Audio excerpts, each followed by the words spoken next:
صرف ایک محبت ایسی ہے جسے دیکھ کر میرا اللہ بہت خوش ہوتا ہے، وہ ہے شوہر کی بیوی سے اور بیوی کی شوہر سے محبت۔ میاں بیوی کا رشتہ دنیا کا واحد وہ رشتہ ہے جسے اللہ تعالیٰ نے اپنی نشانیوں میں سے ایک نشانی کہا ہے، سبحان اللہ، کیونکہ یہی رشتہ معاشرے کی بنیاد ہے۔ شوہر کے لیے بیوی سے اور بیوی کے لیے شوہر سے بڑھ کر کوئی اچھا دوست نہیں۔ حالات اچھے ہوں یا برے، دونوں کو مل کر ہی ان کا سامنا کرنا پڑتا ہے اور یہی دوستی ہے۔ تو میری پیاری اسلامی بہنوں، آج میں آپ کے لیے ایک بہت ہی خوبصورت واقعہ لے کر آئی ہوں۔ شادی شدہ بہنیں اس واقعے کو دل کے کانوں سے سنیے۔ زمانہ قدیم کی بات ہے کہ ایک شوہر اپنی بیوی سے بہت محبت کیا کرتا تھا، صرف محبت ہی نہیں بلکہ مودت کیا کرتا تھا۔ ایک دن ایسا آیا کہ اس کی بیوی کو ایک مہلک بیماری لگ گئی۔ اب اس کے شوہر نے اس کا بڑا ہی علاج کروایا مگر سب بے سود رہا۔ اب اس کا شوہر اتنی محبت اور مودت کرتا تھا کہ وہ اپنی بیوی کے لیے اپنی جان تک دینے کے لیے حاضر تھا، مگر ہوتا وہ ہے جو اللہ کو منظور ہو۔ پھر اللہ فرماتا ہے کہ اے میرے بندے،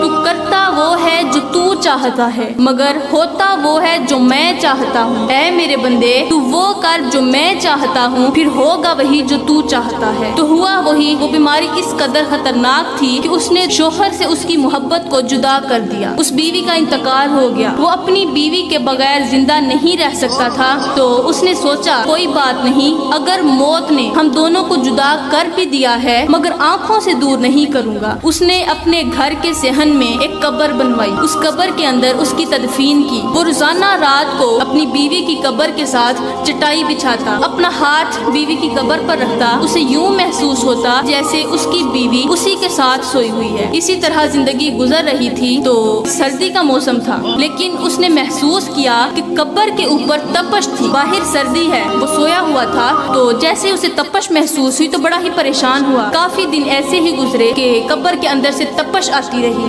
تو اس کے بعد چند دن ابھی گزرے ہی تھے کہ قبر کے اندر سے خوفناک آوازیں بھی آنے لگ گئیں۔ اب وہ شوہر بڑا ہی پریشان ہوا۔ پھر اچانک اس کے ذہن میں خیال آیا کہ کیوں نہ اس دور کے نبی کے پاس جاتا ہوں اور اپنا مسئلہ بیان کرتا ہوں، ہو سکتا ہے وہ میرے اس مسئلے کا کوئی حل نکالے۔ اب اس پریشانی کو اپنے ہمراہ لے کر اپنے گھر سے چل پڑا۔ وہ حضرت عیسیٰ علیہ السلام کے گھر تک پہنچ ہی گیا۔ جا کر عرض کرنے لگا، اے اللہ کے نبی، یہ بندہ ناچیز چھوٹی سی عرضی لے کر آپ کے سامنے حاضر ہے۔ میرے اوپر 3 مصیبتیں آن پڑی۔ پہلی مصیبت یہ کہ اللہ تعالیٰ نے موت کے ذریعے میری محبت کو مجھ سے جدا کر دیا، اور دوسری بات جو میری بیوی کی قبر ہے اس کے اندر سے تپش آ رہی ہے، اور تیسری مصیبت یہ آن پڑی کہ قبر کے اندر سے خوفناک آوازیں بھی آنے لگی ہیں۔ تو میں اپنی اس پریشانی کے ساتھ حاضر ہوں، خدا را اتنا بتا دیں کہ اس کے اندر اس قدر عذاب کیوں نازل ہو رہا ہے۔ تو جب اس کی فریاد سنی، حضرت عیسیٰ علیہ السلام کا دل بھر آیا۔ حضرت عیسیٰ علیہ السلام اس شخص کے ساتھ اس کے گھر کی طرف چل پڑے۔ جب گھر پہنچے تو آپ نے دیکھا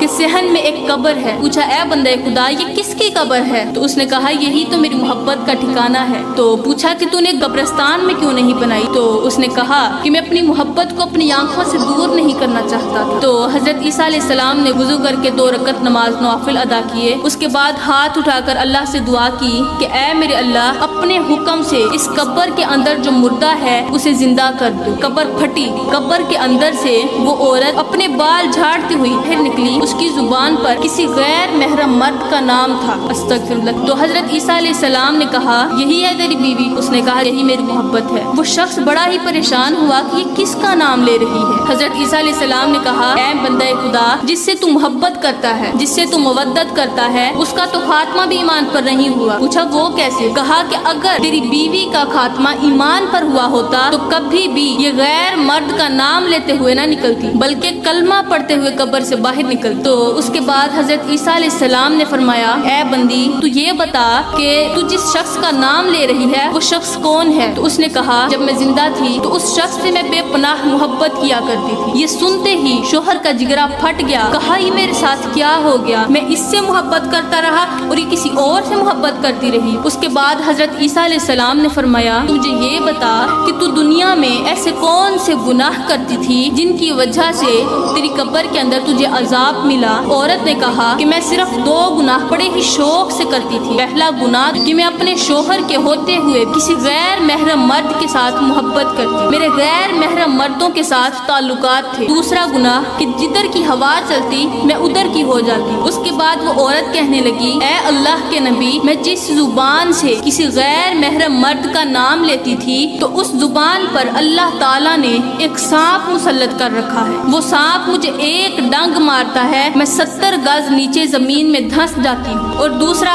میں جس دل میں کسی غیر کے لیے محبت رکھتی تھی اللہ تعالیٰ نے اس دل پر بھی ایک سانپ مسلط کر رکھا ہے۔ وہ سانپ مجھے ایک ڈنگ مارتا ہے، میں 70 گز زمین میں نیچے دھنس جاتی ہوں، اور اسی وجہ سے میری قبر سے خوفناک آوازیں آتی ہیں۔ اس کے بعد عورت کا شوہر کہنے لگا کہ مجھے یہ بتا کہ جدھر کی ہوا چلتی ادھر کو ہو جانے کا مطلب کیا ہے؟ تو اس عورت نے کہا کہ اس کا مطلب یہ ہے کہ میں جہاں بیٹھتی بس اسی کی ہو جاتی۔ اگر غیبت کرنے والوں میں بیٹھتی تو غیبت کرنے لگ جاتی، اگر کوئی تعریف کرنے والوں کے ساتھ میں بیٹھتی تو تعریف کرنے لگ جاتی۔ اس کے بعد اللہ کے نبی نے اس عورت سے کہا، اے بندی، اللہ کے حکم سے جیسے تو زندہ ہو کے صحیح سلامت باہر آئی تھی ویسے ہی قبر کے اندر چلی جا۔ تو اسی طرح ہوا، وہ جیسے عورت باہر آئی تھی قبر کے اندر چلی گئی۔ تو اے اسلام کی مقدس شہزادیوں، 2 گناہ ایسے ہیں جو زندگی برباد کر دیتے ہیں۔ زندگی میں لاکھ نیکیاں کرو، یہ جو 2 گناہ ہیں یہ ان سب پر بھاری ہیں، تو خدا را ان گناہوں سے اب بھی توبہ کر لو۔ اب میں دعا کرتی ہوں کہ آپ اس دنیا سے اچھے اعمال لے کر جائیں۔ اللہ تعالی ہمیں نیک اعمال کرنے کی توفیق عطا فرمائے۔ آمین ثم آمین۔ وما علینا الا البلاغ المبین۔